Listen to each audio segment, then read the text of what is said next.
The CEO's wife is extremely cold.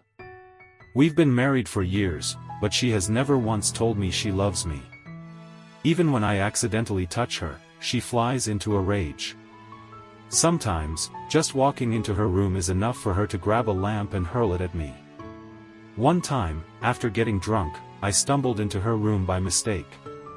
She immediately grabbed a chamber pot from beside the bed and threw it at me with all her strength, shouting, "You reek of alcohol," barging into my room. Everyone knows exactly what disgusting thoughts you're having. Get out. The door slammed shut, and blood dripped down from my forehead. I could only shake my head and let out a bitter laugh. All these years, she still hates me just as much. When she slammed the door so forcefully, the edge of her sleeve hit my nose, and the warmth of the wound sobered me up a little. Since our marriage, I've never had the chance to step into my wife's room. It's like a forbidden zone. She always said she wasn't ready and asked for more time to adjust.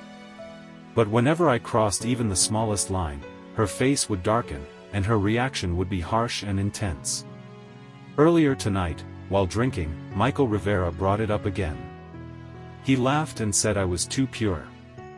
He said that kind of love might be normal when you're young and dating, but being married for years and still like this? That's not right. After all, when two people are in love, deeply in love, shouldn't they cherish their spring nights together? Ethan Miller, this might seem like a small thing, but it could also be something much bigger.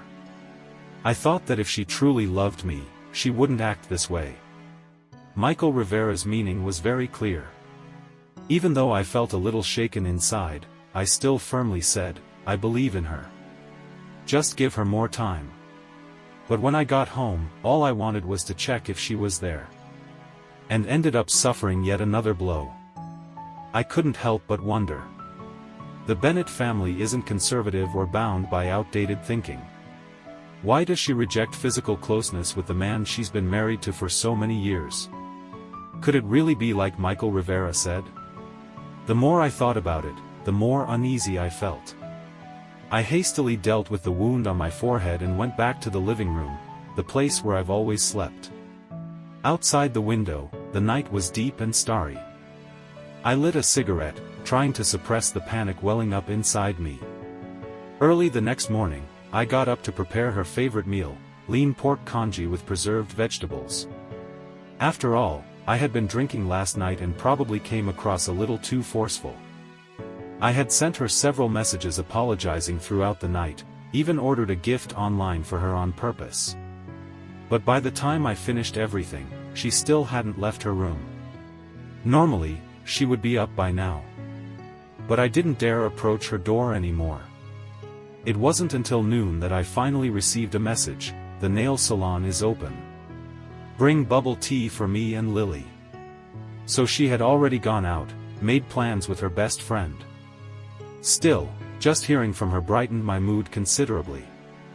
I quickly got dressed and headed out to the shop she mentioned. To me, a wife should be cherished. But as I excitedly arrived at the nail salon, the conversation I overheard between Claire Bennett and Lily was like a bucket of ice water poured over my head. Wait, you mean he drunkenly barged into your room last night, and you broke his head with a lamp? Lily sounded shocked. That's way too harsh. He's still your husband, after all these years. But Claire Bennett's voice was cold, tinged with anger. He doesn't deserve to touch me. My heart turned cold at that. Lily pressed further. Wait, you really still haven't? Claire went silent. Even I held my breath, waiting, hurting, hoping. And then her words hit me like a 1,000-pound blow straight to the chest. I want to give my first time to Jason Clark. Jason Clark? Didn't he leave the country a long time ago? Her voice softened slightly, even a little joyful. He messaged me the other night and said he misses me, and he'll be back soon. At that moment, something inside me froze. A lump caught in my throat, my body felt weightless. All these years, I've never heard her say anything like that to me. I always thought she just wasn't ready. I was willing to wait. But now I realize, she's been rejecting me, keeping her distance, just to preserve herself, for her first love. And suddenly, I feel so exhausted. I don't want to love Claire Bennett anymore.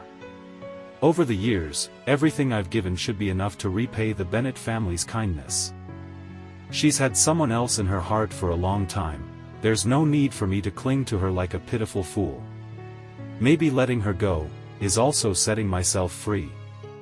The decision settled in my heart. I was about to push open the door and tell her everything, but my hand froze mid-action.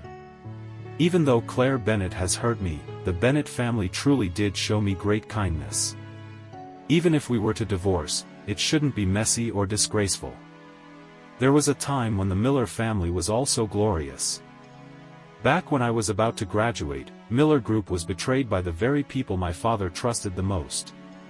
Their scheme led to the company's collapse. With so many tangled interests, those who once envied us took the chance to kick us while we were down. Relatives who used to surround us vanished without a trace.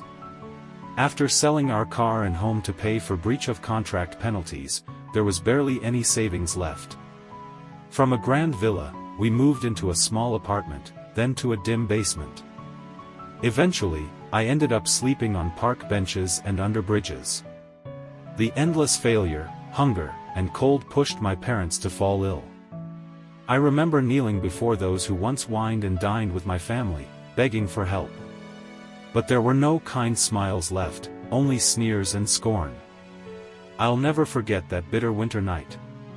I watched with my own eyes as my gravely ill parents lost all strength and vitality. In her final moments, my mother's trembling voice whispered, "Ethan, we're sorry. You must live well. You must succeed." As her voice faded, her hand slipped lifelessly from mine. I collapsed, clutching them, crying from the depths of my soul. But no matter how I screamed, they could no longer look at me, not even once more.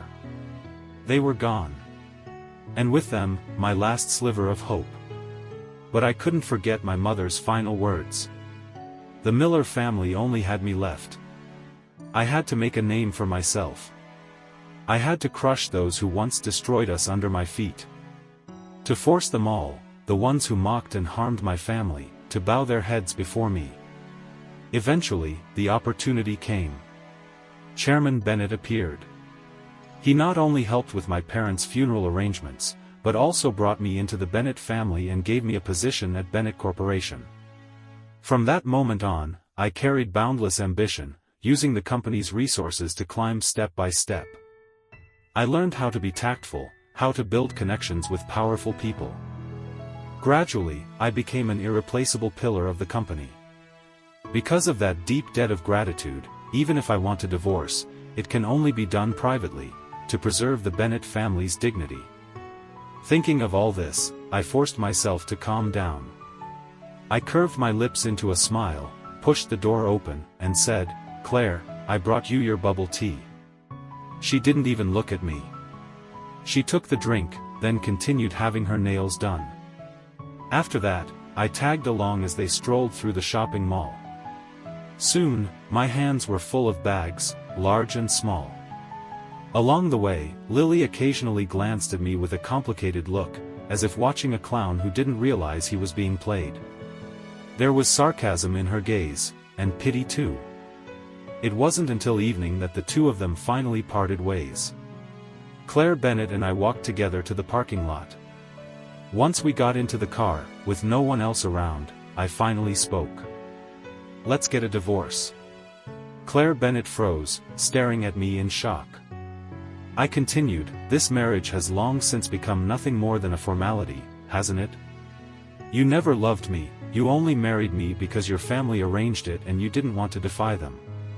Divorce might be the best outcome for both of us." She turned her head and silently looked out the window. Only after a long pause did she murmur, "I want to go home." She didn't want to answer me, and I didn't ask again. I had already expected this response, but somehow, saying it out loud brought a strange sense of relief. We remained silent the whole way home. When we arrived, we each returned to our own rooms. Lying on my bed, the exhaustion of the day quickly pulled me into sleep. Late that night, I was stirred by a faint noise. The sound of a door creaking open. I opened my eyes, groggy, and looked toward the door. In the pale moonlight streaming through the window, I saw a long-haired figure quietly stepping into the room. I rubbed my eyes and softly called, "Claire." There was no response. The moonlight glinted off something shiny in her hand. Suddenly, my heart lurched. It was a knife. I instantly switched on the bedside lamp. The room lit up, revealing Claire Bennett standing right beside my bed. Her face was dark and unreadable, a kitchen knife gleaming coldly in her hand. Her eyes were filled with hatred as she stared at me. I furrowed my brows and asked coldly, "What do you think you're doing?" She didn't speak. Just continued to stare at me, expressionless, her emotions shifting beneath the surface. In the silence, I slowly calmed myself. No matter how unhinged she might seem, Claire Bennett wouldn't dare commit murder. At most, she'd end up in a hospital. Maybe this was the best time to cut ties completely and talk directly with Chairman Bennett about the divorce. "Why do you want to divorce me?" she suddenly asked, her grip on the knife tightening, her face twisted with fury. "Is it because you have another woman?" I was stunned by the absurdity of the accusation. She had always longed for another man. And now she was asking if I had someone else. I narrowed my eyes, suddenly feeling like she was a stranger to me. "Is that really how you see me?" I asked quietly. "All these years, I've devoted myself to building the Bennett family's business. Apart from essential social events, I barely attend any parties, let alone interact with other women. Then why else would you want a divorce?" Her beautiful face was now clouded with anger and suspicion. "If not because of another woman, why else would you want to leave me?" "I've already explained," I said calmly. "Our marriage lacks love. There's no point in wasting each other's time." Her voice dropped to a bitter coldness. "Yet you once begged my father to let you marry me. And now you say it was all a waste of time?" I was taken aback. So, in her heart, she always saw me as someone beneath her? She and Jason Clark were deeply in love. Who would have thought the Clark family would be dragged into political and financial turmoil, their entire clan crumbling overnight? Investigations, asset seizures. Any family linked to them was considered tainted. Claire Bennett had been far too close to Jason Clark. They had even planned to marry. Chairman Bennett wanted to cut all ties, avoid scandal, and protect the family. So he arranged for me to marry her instead. It was always meant to be a fake marriage. But to her, I was the one who stole her love. The one who destroyed her and Jason Clark. That's why she hated me so much. "You're still young. You can find someone more suitable than me," I said quietly, voice low and steady. "Like Jason Clark." The moment I said his name, she clearly froze. I had always known, deep down, that she had never truly let go of her feelings for him. That was fine. I didn't blame her. I had only been foolish enough to believe that if I treated her well enough, if I was patient, maybe we could go on like this for 3 years, 5, 10. Maybe time would eventually turn us into real husband and wife. I laughed at myself, bitterly. But I hadn't expected. She wouldn't let me touch her because she was saving her, first time, for Jason Clark. Clang! The knife in Claire Bennett's hand fell to the floor with a sharp, cold thud. I sighed and got out of bed, picking it up for her, just in case she hurt herself by accident. "Let's go to the Civil Affairs Bureau tomorrow. Finalize the divorce," I said flatly. "No," she replied coldly. "Why not? Isn't this what you've always wanted?" I looked at her and added, "Don't worry, I'll leave with nothing. Everything I have these past years came from the Bennett family. It's only right I return it. From now on, I'll owe you nothing." She shook her head, voice even colder. I don't agree. Even if you don't, it's happening, I replied, laughing bitterly. What, you want me to be a man with horns on his head? I didn't bother waiting for an answer. I returned to bed, turned off the light, and ignored her completely. Before my alarm could even go off, I was already awake. Years of non-stop work had worn me down, and now that the decision to divorce had been made, I figured I'd allow myself a day of rest. I also needed the time to go to the Civil Affairs Bureau. Though there's a 30-day cooling-off period, I should start moving out as soon as possible. I ran a hand through my messy hair and muttered, if we keep seeing each other every day, it'll only get more awkward. When I stepped out of my room, I noticed that Claire Bennett was already gone. A simple breakfast had been placed on the table, by her. I stared at it in surprise. Since our marriage, she had never cooked or done any housework. I had taken care of everything. So she could cook?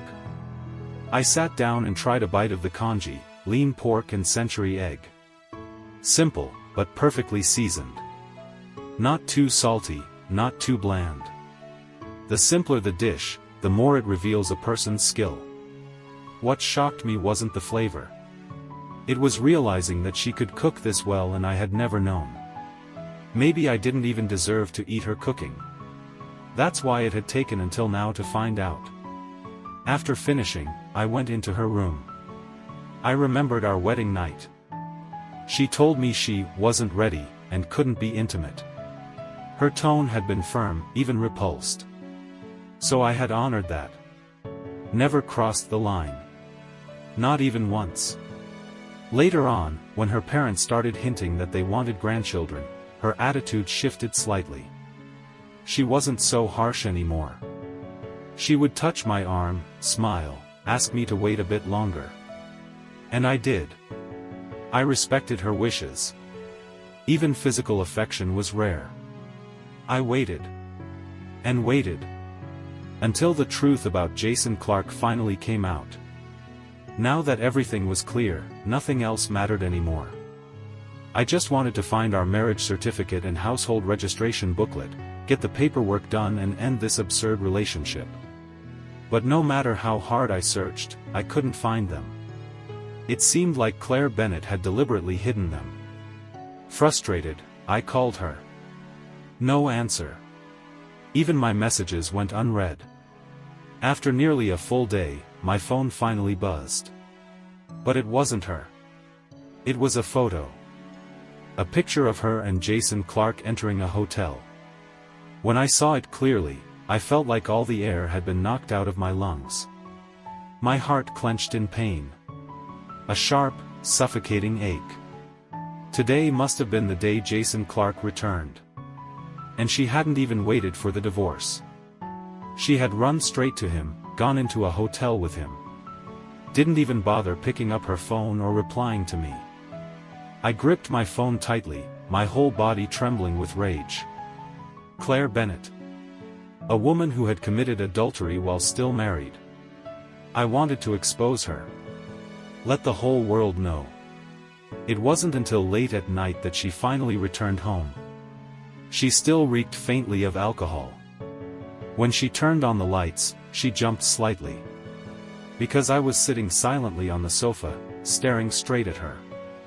Startled, she patted her chest and said, "We were perfectly fine, so why didn't you turn on the light?" I calmly said, "Tomorrow, come with me to the notary office to start the divorce process." "I already told you, I won't agree to a divorce," Claire Bennett frowned, her voice annoyed. "After all these years, are you really saying you don't love me anymore? Just like that? Love?" I gave a bitter laugh and asked, "What love? You've only ever thought about Jason Clark. Isn't he back now? I'm just helping you too. Once we divorce, you and he can be together openly."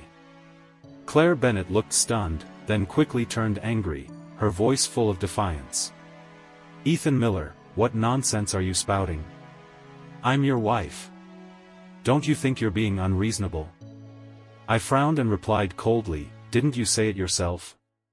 That your first time had to be with Jason Clarke. You really are faithful, I'll give you that.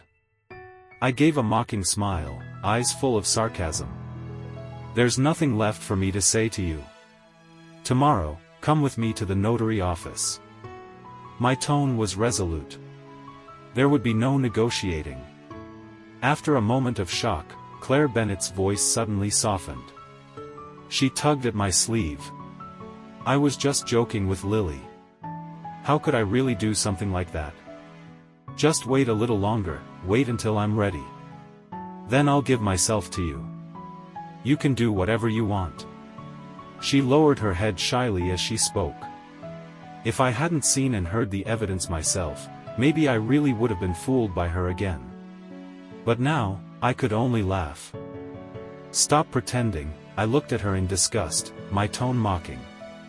Maybe in a little while, you'll already be pregnant with Jason Clarke's child. When that happens, will you claim the baby's mine? Make me the idiot who pays $5 million a month to raise your child? After saying that, I pulled out my phone and held it up to her face. She glanced at it and her face immediately paled, but then quickly regained composure. That photo's been edited. Ethan Miller, you have to believe me. She said quietly. I looked at her, feeling only revulsion. You're still trying to justify it? What, I need to catch you in bed with him for you to admit it? It's not what you think, she grabbed my wrist in a panic. Jason Clarke and I booked 2 separate rooms. We were just resting, nothing happened. That excuse was laughable. Do you not feel ridiculous making up these lies? I said coldly. I can have someone check the hotel's booking records. You really want to escalate it to that point? I've already spared your family's dignity.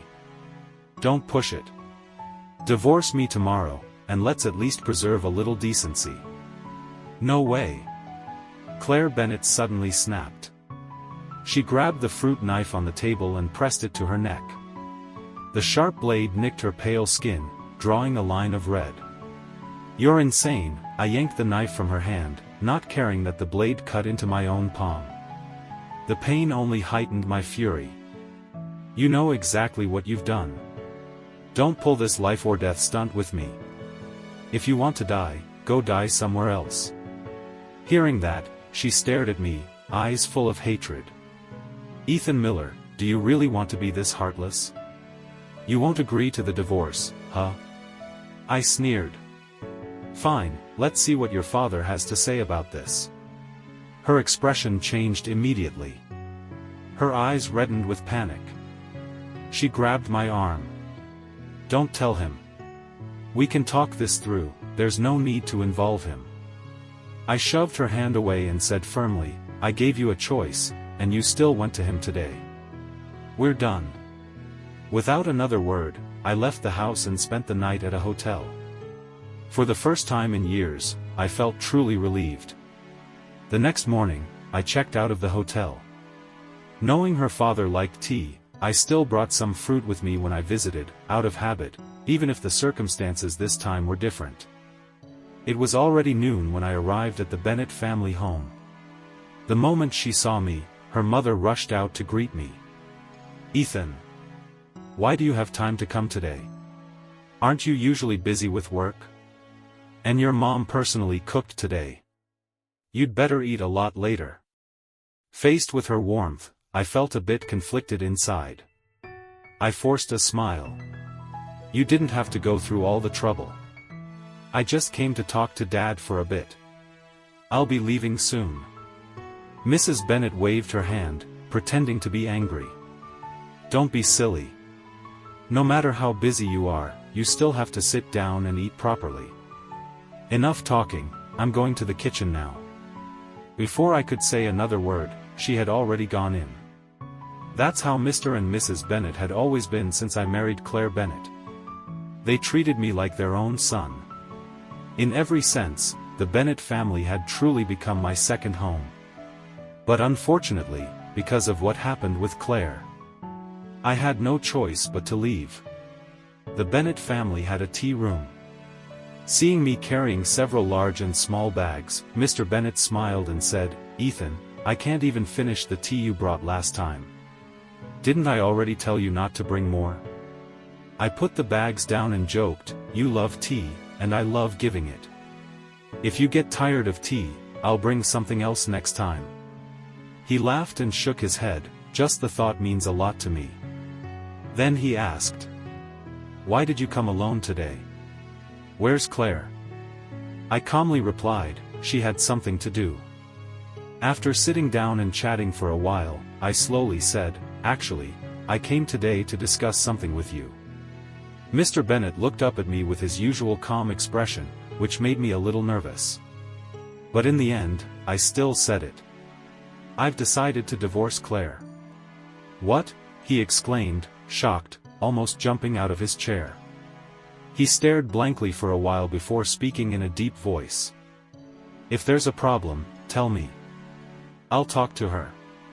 He knew me well. He understood that if it wasn't absolutely necessary, I would never bring up divorce. I shook my head and said slowly, "Actually, all these years, Claire and I have been sleeping in separate rooms. We've been like prisoners trapped by a marriage certificate, just husband and wife in name only. She's always been thinking about Jason Clark. And as for me, there's no love left. Now that he's back, I think it's time to end this marriage." Hearing that, Mr. Bennett's face darkened. He wasn't as emotional as before. Perhaps he had realized something. "What man could put up with that?" he muttered. After a long silence, he asked, "Ethan, do you still love her?" I went silent. Anyone could see how much I had cared for her after we got married. I didn't just play the role of a good husband, I genuinely looked after her for years. Everything I did came from sincerity. Even though she never let me touch her, I never crossed any boundaries.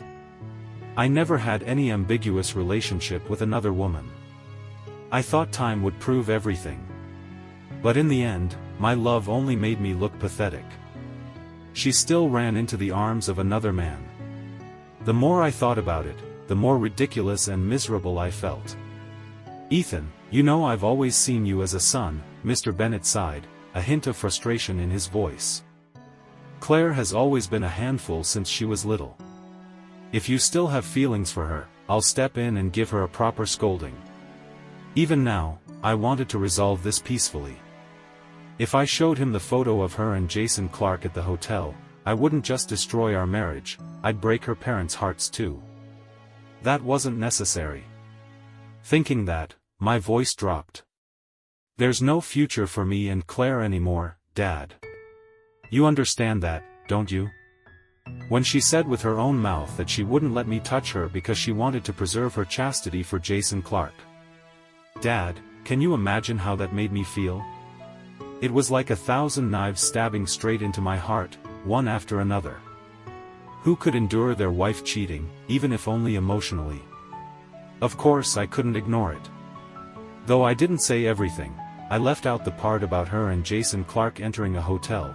Mr. Bennett's face still darkened. "She dared to do that? Shameless girl," he snapped. "Ethan, don't worry. I'll call her here right now and demand an explanation." At that moment, Claire Bennett appeared at the door, her eyes full of anger as she looked at me. "Fine," she said. "I'll give you the answer you want. Ethan Miller, do you really want to make this a big deal? You want a divorce, don't you?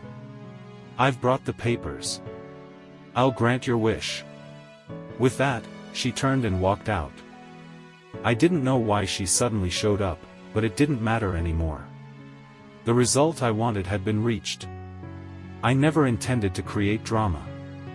I never wanted to make things difficult for the Bennett family. I just wanted the divorce to happen quickly and cleanly. To completely end this absurd marriage. I had no other wish beyond that. Later, perhaps I won't be able to call him that anymore. I stood up and bowed deeply to Mr. Bennett.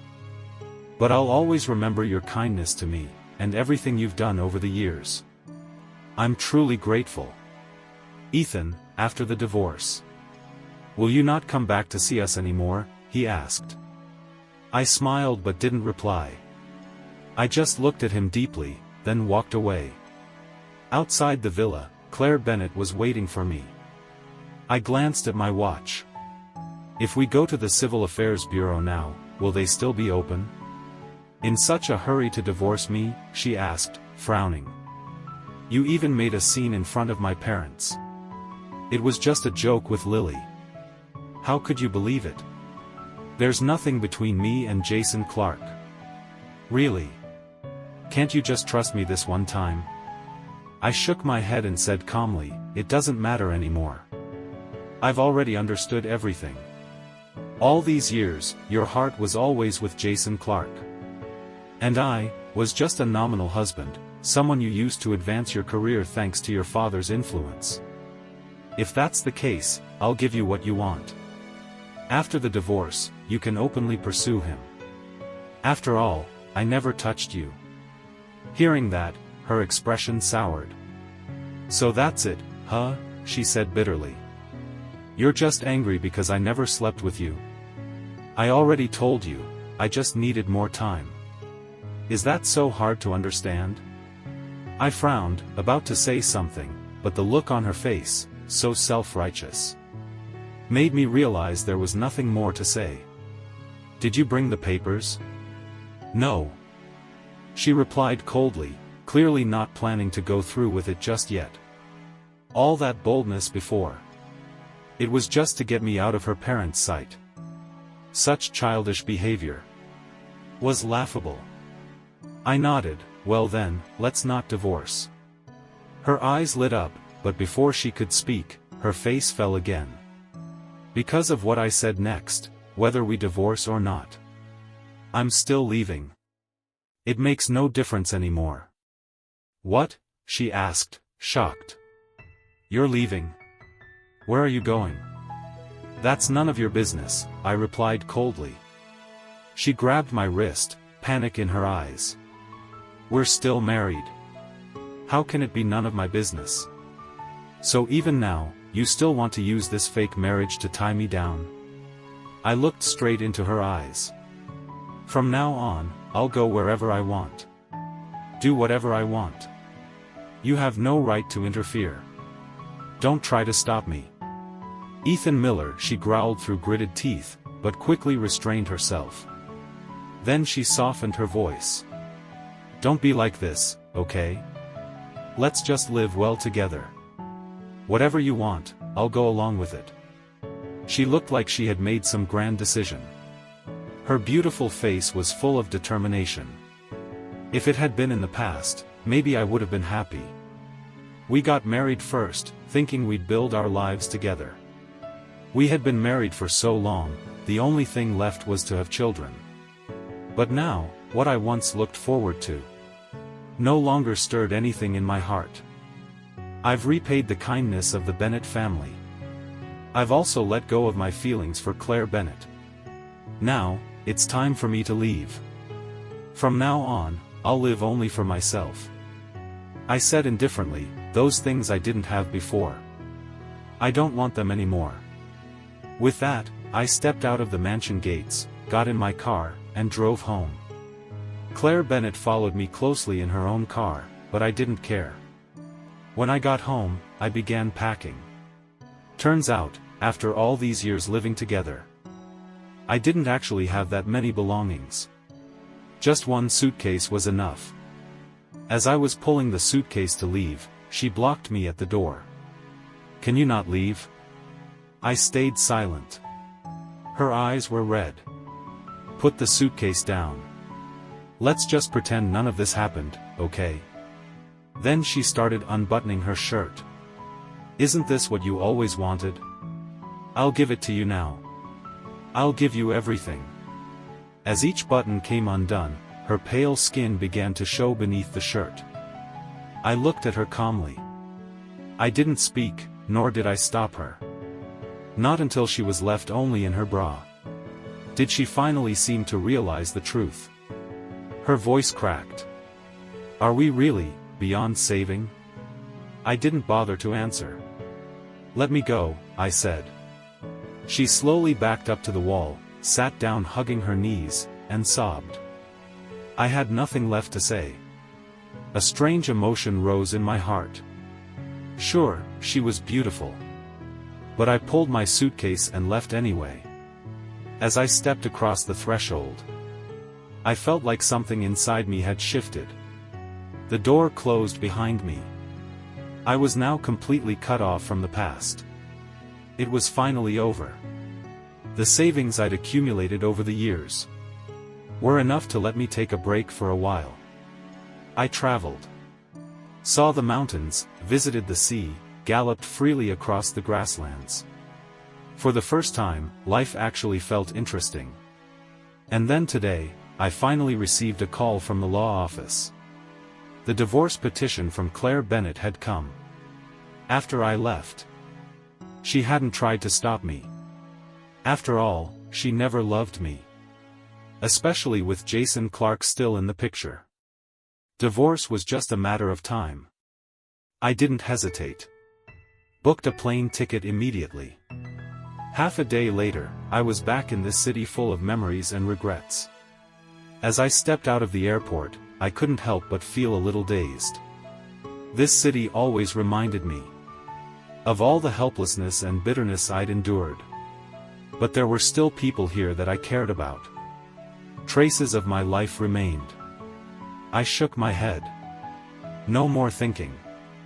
I hailed a cab to the law office. When I arrived, the place was eerily quiet. Anyone here? I called out, uncertain. Footsteps sounded behind me. Before I could turn around, a sharp pain hit the back of my neck. Darkness fell. I collapsed. I don't know how much time passed before I opened my eyes. Everything around me was pitch black. Only a faint light let me make out the rusty surroundings. It looked like an abandoned factory. There was some movement nearby. I struggled to turn my head. It was Jason Clarke, bound and kneeling on the ground. But he didn't look weak. On the contrary, he seemed oddly composed. I frowned, a suspicion forming in my mind. Had he staged this whole kidnapping just to see how much Claire Bennett loved him? To see whether she would let me die for his sake? Well, I could give him an answer now. He didn't need to go through all this trouble. She wouldn't save me. Of that, I was certain. What's the point of reopening a wound, just to pour more salt into it? The pain in my body grew worse. My consciousness began to blur. Footsteps echoed in the distance. I forced my eyes open. Claire Bennett stood there with a suitcase, speaking to the kidnappers. Looked like she was negotiating. For a second, a flicker of hope sparked in me. But it died just as fast. If it came down to a choice, she would never choose me. With that, I hung my head, and sank back into unconsciousness. At least in sleep, I could escape this cruel reality. When I woke again, I smelled damp, decaying earth. Where was I now? I didn't have time to think. Pain exploded across my body like fire. My limbs felt like they were torn apart, completely drained of strength. All I could feel was pain. Everywhere. So much so, that I couldn't even tell where I was hurt anymore. I had no strength to check on my condition. I lay there like a lifeless corpse. Empty, without a trace of vitality. Perhaps death was already waiting for me. As expected, Claire Bennett didn't choose to save me. Why was I still clinging to hope at that moment? On one side, a deep, passionate love. On the other, a fake husband forced upon her. Anyone would know which to choose. Yet somehow, thinking about this made my heart ache with a hollow pain. Could it be I still hadn't let go of Claire Bennett? How laughable.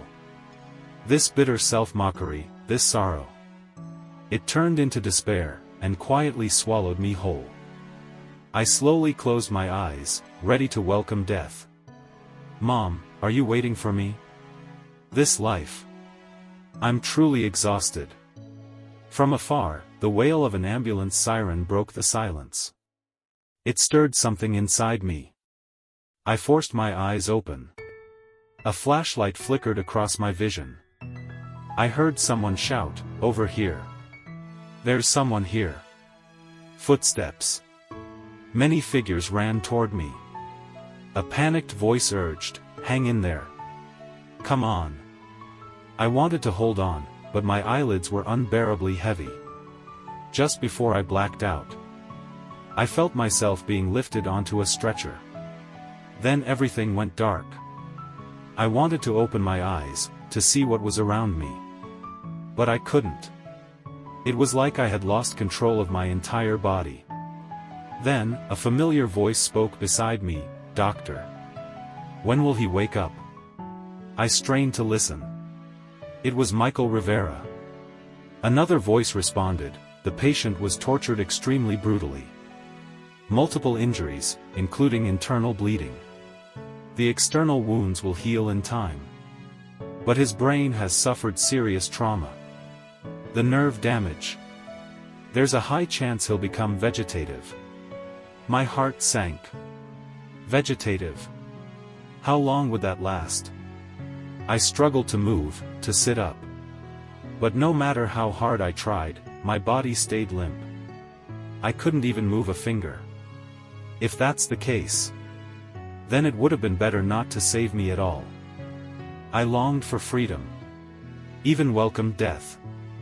But I didn't want to live like a crippled shell.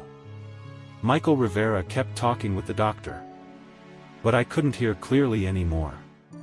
Eventually, he let out a long sigh, sat beside my bed, and spoke softly, "Ethan. Why is fate so unfair, huh? Thorns always seem to find soft flesh to pierce. Why does hardship always fall on those who've already suffered the most? Your parents died early, left you all alone. Then you fell in love with a woman who didn't deserve it. Claire Bennett and Jason Clark. Their messy entanglement is shameful. Even if she regrets it now and talks about you all the time. If it weren't for her, you wouldn't have ended up like this." Michael Rivera rambled on, but I was hearing everything. And from his words, the truth slowly came together. After I left, Claire Bennett finally realized her mistake. No. She realized, she loved me. At the critical moment, she didn't choose Jason Clark. She chose me. Jason Clark went into a fury. He immediately plotted revenge. He ordered people to kidnap her. Forced her to watch me being beaten. That's where all my injuries came from. Then he tied her up in a separate location, left her to slowly die. Alone, cold, hungry, drowning in regret. Days passed without any word from her. The Bennett family grew suspicious. And launched an investigation. It didn't take long for them to trace Jason Clark's whereabouts. They used certain methods to force him to reveal where he'd hidden both of us. The police acted immediately. We were rescued. Luckily, we hadn't been held for too long. Both of us managed to survive. But her condition wasn't good either. She's still unconscious. In the hospital room next to mine. Hearing all this, my heart was a storm of emotions. Relief. That she chose me.